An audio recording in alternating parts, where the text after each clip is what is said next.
কথোপকথন 6 নীল, এতিয়া তুমি কি কৰিম বুলি ভাবিছা?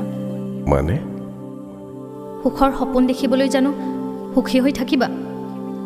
সপোন পুখুৰীৰ পৰা উঠি আহা না, মুখামুখি হোৱা জীৱনৰ। আমি আগুৱাবলৈ ভাঙিব লাগিব বহু কঠিন শিল, কাটিব লাগিব আমাক মেৰিয়াই ৰখা সমস্যাৰ লতা, মেলিব লাগিব বাট, তেহে আমি পাম সুবাসময় প্ৰেমৰ বাগিচা।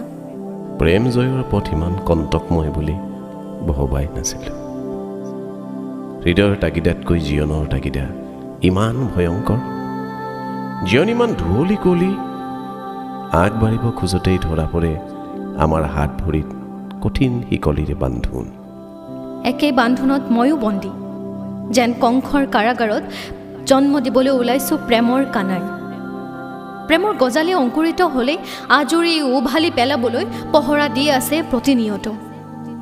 এই পহৰাৰ মাজতো হৃদয়ৰ গৰ্ভত স্থিতি লৈছে তোমাৰ প্ৰেমৰ ভ্ৰূণ।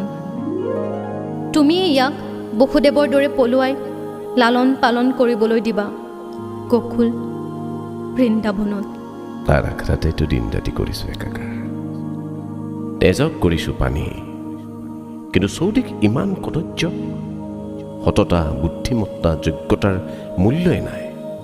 দৰদাম চলে শিক্ষাৰ, যেন পতিতালয় মানৱতাৰ।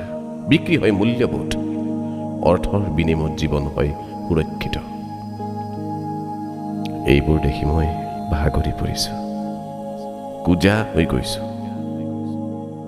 উত্তাপৰ ঘাম মুচি আকৌ যাত্ৰা আৰম্ভ কৰিছোঁ। কিমান দূৰত বা পাম জীৱনৰ সুগম পথ।